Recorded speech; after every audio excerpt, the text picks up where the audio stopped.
Good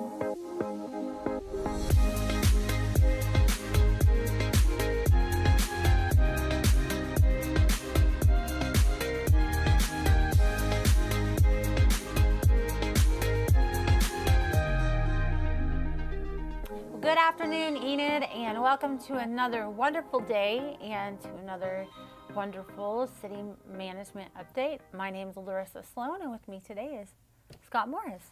Good afternoon, Enid. Great to be here today. Yeah, so we have a lot going on within the city for quality of life things and infrastructures and things like that, and so we'll just jump right into it. How's that sound? Sounds great. Wonderful. Okay, so we have at the library, they have a lot of different things going on. They have the Marshall Island history and culture classes that are going on, and you can attend those on the second Wednesday of each month at 4 o'clock. And for more information on that, you can go to enid.okpls.org. And what that is exactly is it's just going to give the community some information about the history, the culture and the relationship between the Marshall Islands and the United States and Enid, and why they settled here and things like that. And so that, I think, is something that I would probably want to attend to learn more.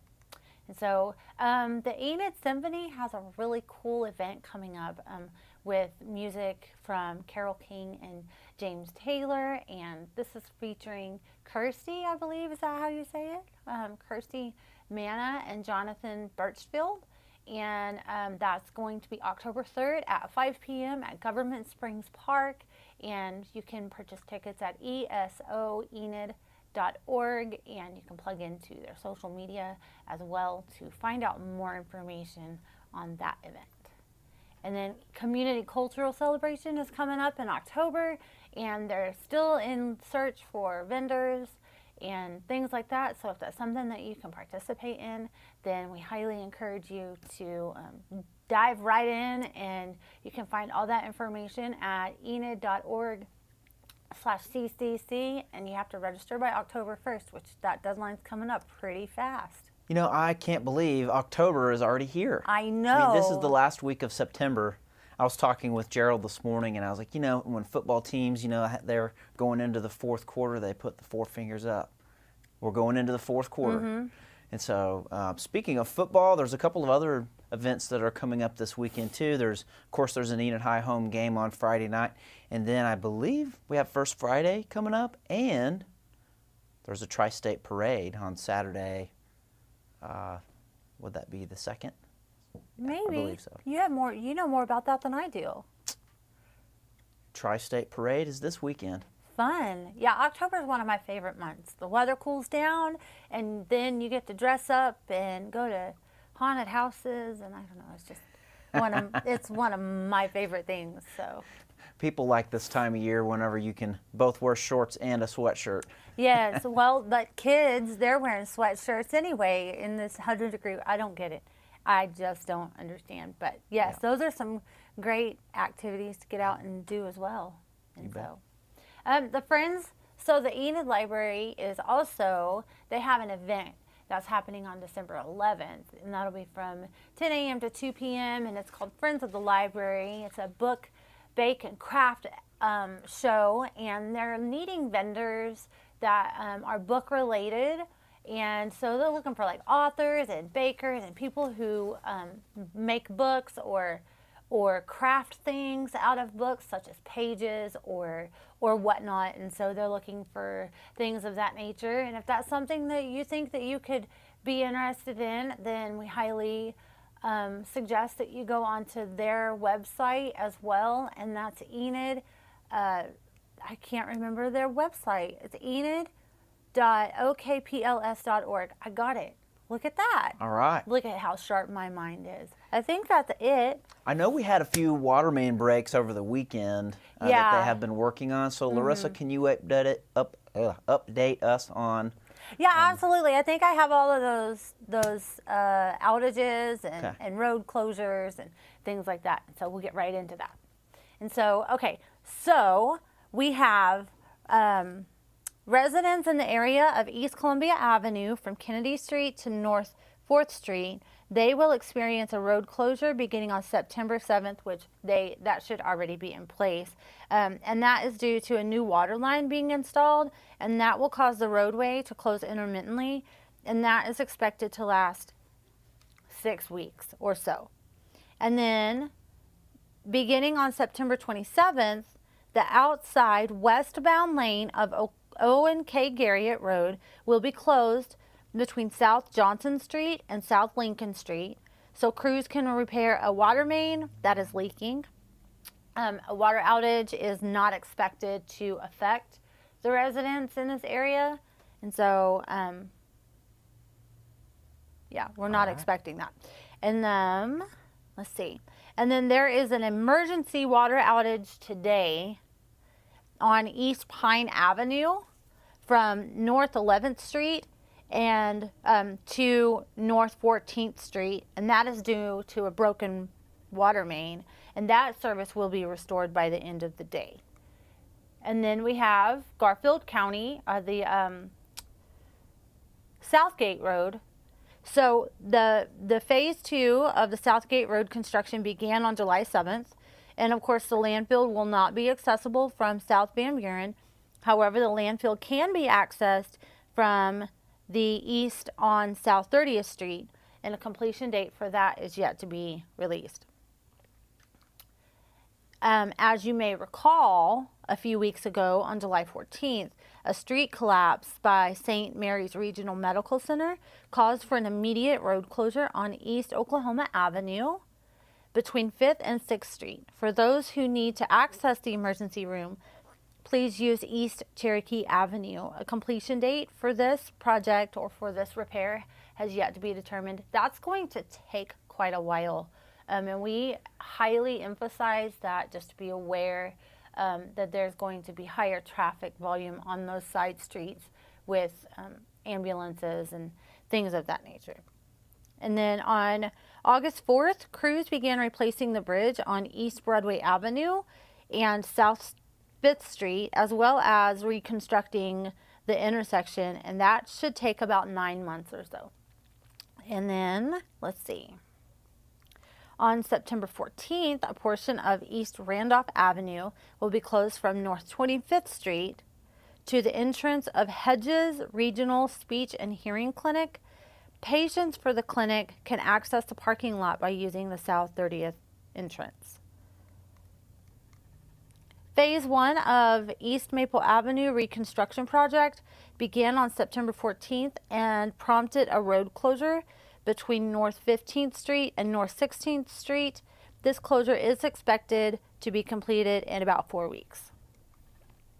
On September 20th, a road closure on East Oklahoma Avenue, where crews will be doing necessary concrete repairs, and we expect that to take about 2 weeks to complete. On September 21st, residents in the area of,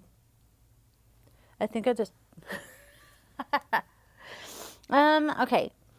So residents in the area of North 15th Street and East Maple Avenue should expect a road closure to allow crews to complete road construction. And that will also last 2 weeks. There's a lot of infrastructure.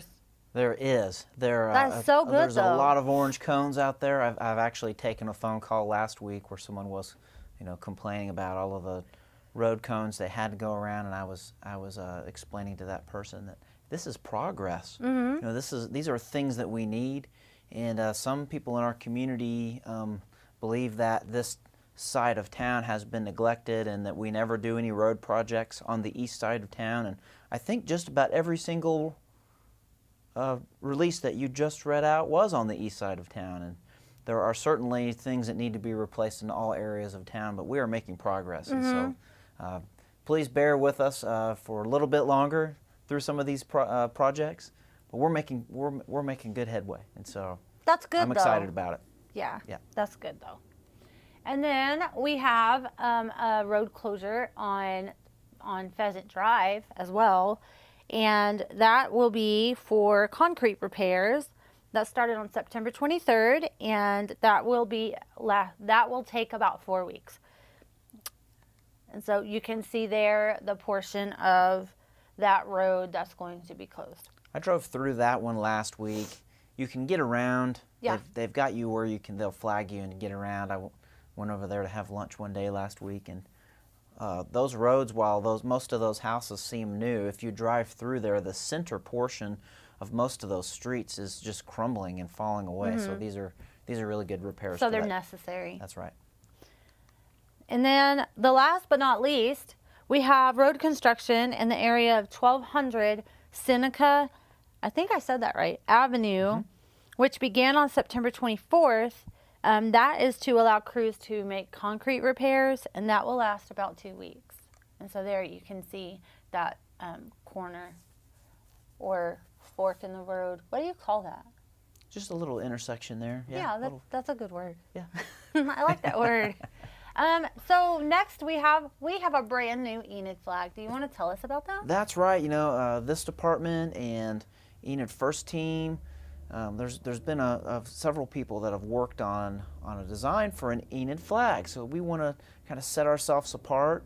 A lot of communities have had success in identifying their brand through a flag, and you know, we went through the process with Kevin Friesen to redo our city branding, and even on this logo here that's on our shirts, and there's a picture of a flag that is staked into the ground.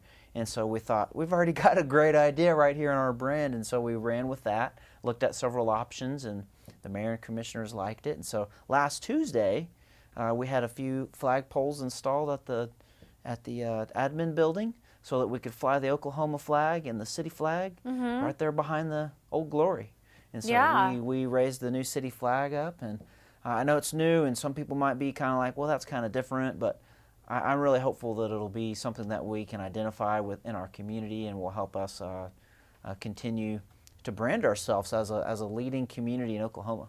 Yeah, that I like it. I think it's neat. It's great. It's great.